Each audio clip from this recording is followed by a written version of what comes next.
खटखटा बाबा की कहानी। खटखटा बाबा की कहानी। खटखटा बाबा की कहानी 1905 में शुरू होती है। उत्तर प्रदेश तब के सेंट्रल प्रोविंस के इटावा में एक डिप्टी कलेक्टर हुआ करते थे।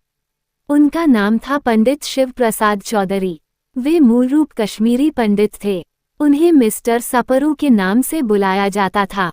सपरू जी अपना दिन भर का काम खत्म कर रात के 10 बजे सोने आते। उनका एक सहायक हुआ करता था, उसका नाम मनोहर था। जैसे ही साहब आते, मनोहर उनकी सेवा में लग जाता। उनके नहाने धोने, खाने पीने का पूरा प्रबंध करता। जब सपरू साहब के सोने का समय हो जाता तब वो अपने मालिक के पैर दबाता और उनके सो जाने पर ही वहां से जाता। उस दिन भी ऐसा ही हुआ। सपरू साहब सोने के लिए आ चुके थे।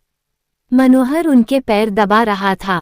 तब सपरू साहब ने मनोहर से कहा, मनोहर, आज एक कहानी सुनाओ। मनोहर की कहानी। मनोहर ने भी उन्हें कहानी सुनाना शुरू कर दी। एक बार की बात है, एक भव्य राज्य में एक अहंकारी राजकुमारी रहती थी। उसकी बहुत सारी दासियां थीं। सभी दासियां पूरी सतर्कता से के साथ अपने कार्य को करती थी।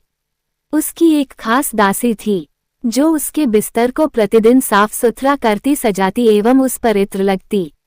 साथ ही प्रतिदिन वह राजकुमारी के कमरे को सजाती। एक दिन की बात है, नगर में उत्सव का आयोजन होना था। सभी दासियों के पास बहुत कार्य थे। इस दासी के पास भी बहुत सारे कार्य थे। उसने सारे कार्य समाप्त कर राजकुमारी के कक्षा की सजावट के लिए पहुंची। अत्यंत थकी दासी ने पूरी लगन के साथ राजकुमारी के कक्ष को सजाया। फिर इत्र भी उनके बिस्तर पर लगा दिया। अपनी सजावट देख दासी अति प्रसन्न हो रही थी। सोचा आज तो राजकुमारी अति प्रसन्न होंगी।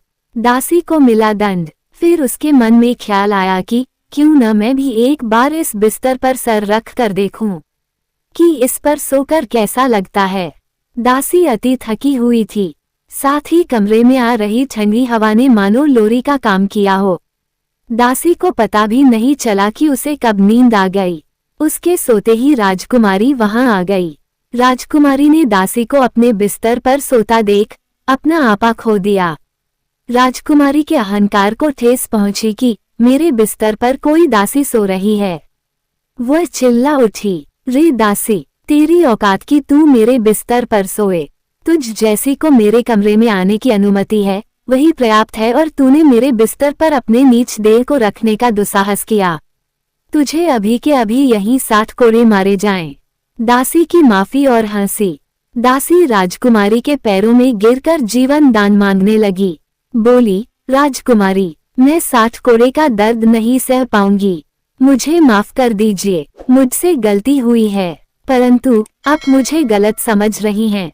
मेरा आपके बिस्तर पर सोने की कोई मंशा नहीं थी। मुझसे यह अपराध गलती से हुआ। मुझे माफ कर दीजिए। परंतु राजकुमारी के अहंकार ने इतने क्रोध को जन्म दे दिया था कि वह समझ ही नहीं पाई कि वो किस अपराध के लिए क्या दंड देने जा रही है। दासी को कोड़े पड़ने लगे। वह कराहने लगी। कोड़े की पीड़ा सह नहीं पा रही थी। कष्ट में चिल्ला रही थी। जब लगभग उसे 30 कोड़े पड़ चुके थे तब वह अचानक से हंसने लगी। उसकी हंसी सुनकर सब अचंभित रह गए। दासी का ज्ञान। राजकुमारी ने उसके हंसने का कारण पूछा। तब दासी ने कहा, हे धर्म विमुख राजकुमारी, मुझे ख्याल आया कि मैं तो चंद क्षण भूलवश इस बिस्तर पर सोई तो ईश्वर ने मुझे 60 कोड़ों की सजा दी है। तुम तो इस पर जाने कितने दिनों से सो रही हो। मैंने तो गलती की कि राजकुमारी के बिस्तर पर मुझे झपकी आ गई।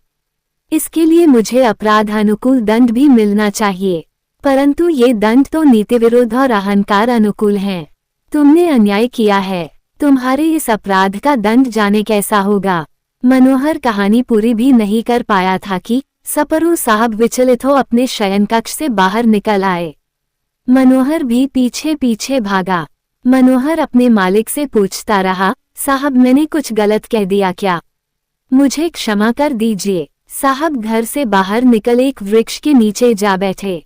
कौन थे? खटखटा बाबा। खटखटा बाबा की कहानी। फिर साहब ने मनोहर से कहा, नहीं, तुमने कुछ भी गलत नहीं कहा, अपितु मेरी आंखें खोल दी। मैं ये क्या कर रहा था अपने जीवन में अब तक? मैं भी तो उन्हीं का चाकर हूँ जो मानवता विरुद्ध नीति लगाकर भारत में काम कर रहे हैं। अपने ही लोगों को मेरे द्वारा दंड मिलता है जो अपराध के सामने कई गुना बड़ा होता है। अन्याय तो मुझसे भी हो रहे हैं। मनोहर कुछ समझ नहीं पाया, परंतु सपरू साहब सब समझ चुके थे। उन्होंने अपनी नौकरी छोड़ दी, जीवन से संन्यास ले लिया। अगले दिन सुबह उठकर एक सोंटा, एक लोटा, एक लंगोट, एक जोड़े खड़ाऊं एवं एक गमछा लेकर घर से निकल पड़े। वे यमुना नदी में घंटों नहाते। भिक्षा में जो अन्न मिलता वो यमुना किनारे बसे पशु पक्षियों के साथ बांट कर खाते। फिर वन में भीतर जाकर पूरे दिन ध्यानस्थ रहते। फिर शाम से देर रात तक ग्रंथों का अध्ययन करते। संत खटखटा बाबा की कहानी। जब वे चलते तो उनके खड़ाऊं से खट खट की आवाज आती है, इसीलिए आसपास के लोगों ने उनका नाम खटखटा बाबा रख दिया। वे आज भी वो खटखटा बाबा के नाम से ही जाने जाते हैं। सरस्वती पीठ बाबा का आश्रय बन गया। बाबा को मौसम से कोई प्रभाव नहीं पड़ता। वे सदैव खुले आसमान के नीचे ही सोते, मानो गर्मी, सर्दी और बरसात उनके मित्र हों। जल्दी ही बाबा खटखटे बाबा के चमत्कार एवं ज्ञान की बातें पूरे भारत में होने लगीं। दूर दूर से लोग बाबा के दर्शन को आते। बाबा भौतिकता के मद में चूर लोगों को रोज समझाते कि चाकरी ही करनी है तो मन की नहीं ईश्वर की करो, जीवन को व्यर्थ मत करो। बाबा मूल रूप से कश्मीरी थे। वहां के राजा हरि सिंह भी बाबा के दर्शन को आते। उत्तर प्रदेश के जसवंत नगर में बाबा का मंदिर है।